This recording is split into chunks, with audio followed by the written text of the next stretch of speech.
Assalamualaikum warahmatullahi wabarakatuh. Perkenalkan, nama saya Nisa Prasikasari.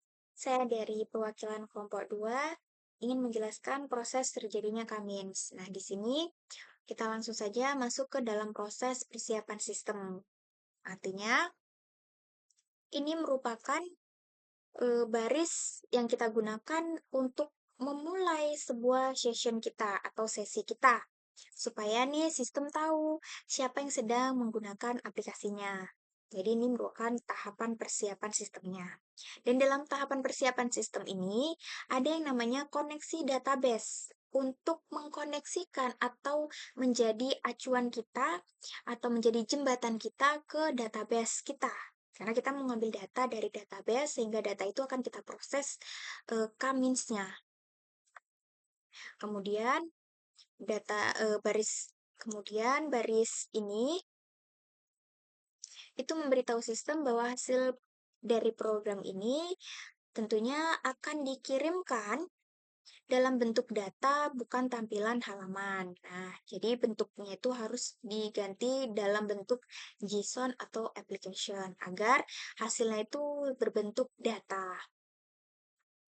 Selanjutnya yaitu ini proses pengambilan data guru dan juga data absensi. Nah, di sini kita pakai proses atau fungsi dari query untuk mengambil data dari database kita. Perlu ditekankan lagi, setiap elemennya ini harus sesuai dengan nama tabel kita di dalam database kita agar proses ini berjalan.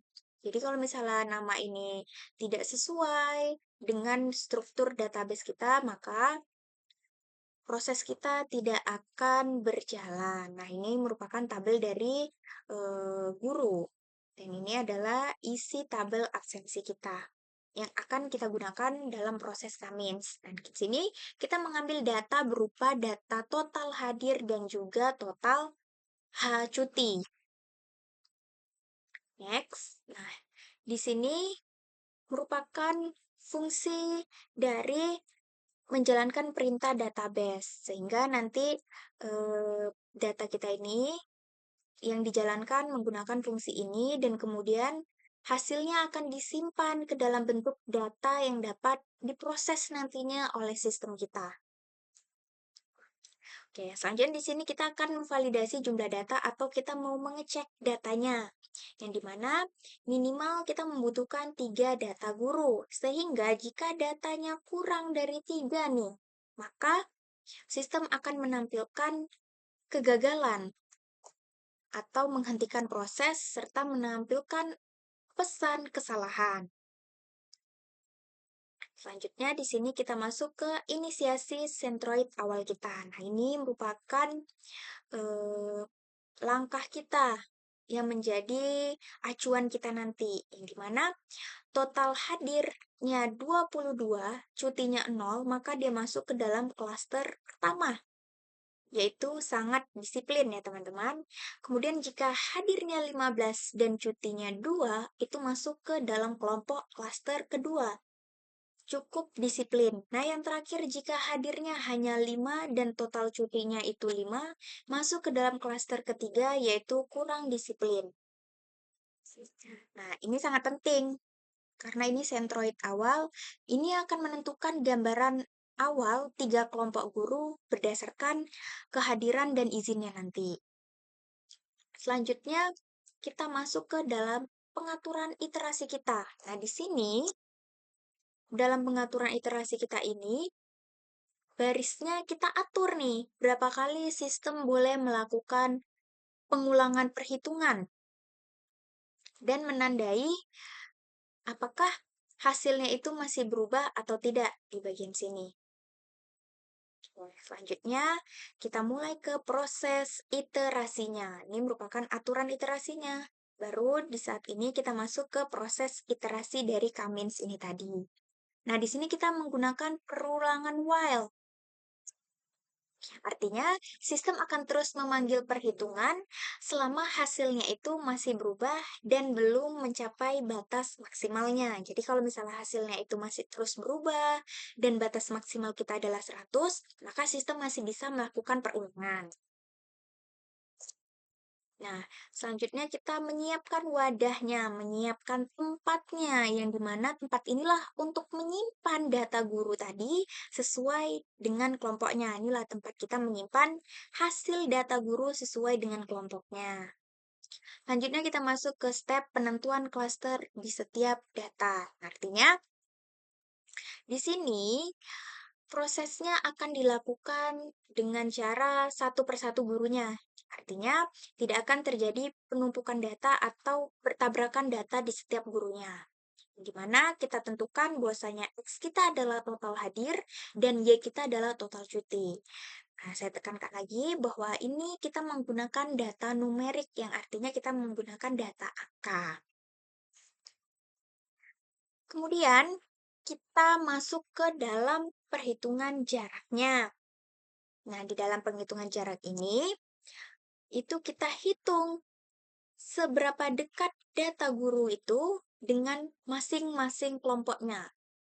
Kita hitung dengan menggunakan rumus. Seberapa dekat jarak guru ini nanti ke masing-masing kelompoknya.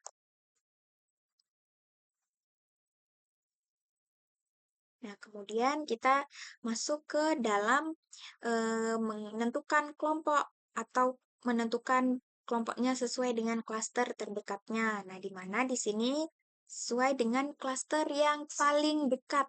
Nah, guru-guru ini nanti akan dimasukkan ke dalam kelompok-kelompok yang jaraknya paling dekat. Apakah guru A termasuk ke klaster pertama atau C1, apakah guru B masuk ke C2, dan apakah guru C masuk ke C3. Nah, begitu teman-teman. Selanjutnya di sini kita melakukan perhitungan sentroid baru untuk mengecek ya. Kita lakukan perhitungan sentroid baru dengan cara menghitung rata-rata klaster kita. Dan tetap itu melakukannya dari satu-satu guru menggunakan sentroid baru kita. Kita hitung rata-ratanya. Dengan cara menghitung rata-rata sesuai dengan total kehadiran dan juga total izin dari guru tersebut dalam setiap kelompoknya. Selanjutnya, kita masuk ke dalam proses stopping condition, yang artinya jika hasil perhitungannya itu sudah sama dengan hasil sebelumnya, maka itu sistem kita akan menghentikan perulangan. Jadi kalau hasil kita tadi sudah sama dengan hasil sebelumnya, maka sistem akan otomatis menghentikan perulangan kita tadi. Selanjutnya, kita akan memproses penentuan hasil akhir klaster kita, di mana kita tentukan hasil akhir ini dengan cara memberikan kategori kedisiplinan berdasarkan hasil pengelompokannya.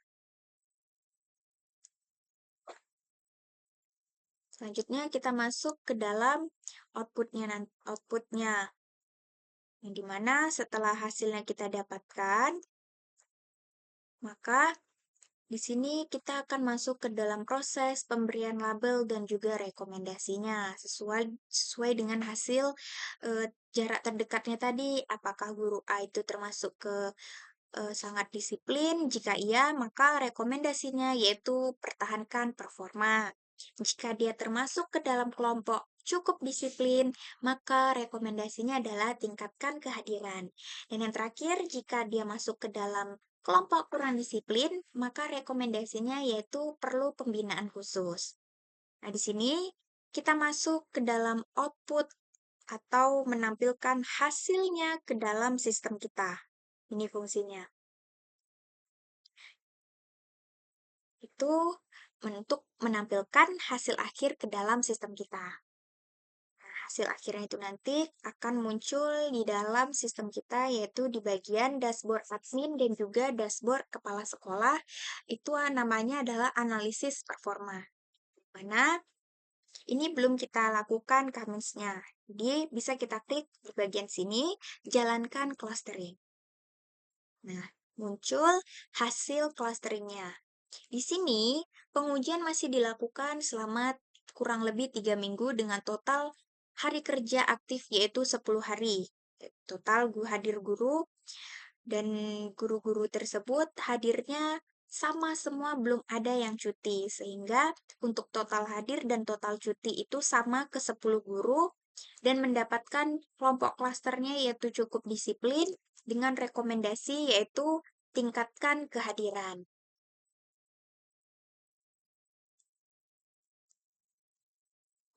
Bagian terakhir yaitu proses penanganan error. Yang artinya jika dalam proses eh, di tengah jalan program kita itu error atau mengalami debug, itu akan muncul notifikasi dari sistem tersebut. Nah, jadi sistem itu akan memberikan pemberitahuan otomatis bahwasanya terjadi error, sehingga kita sebagai pengembang, sebagai admin tentunya bisa tahu bahwasanya sistem kita sedang mengalami error. Mungkin itu saja yang dapat saya sampaikan. Lebih dan kurangnya saya mohon maaf.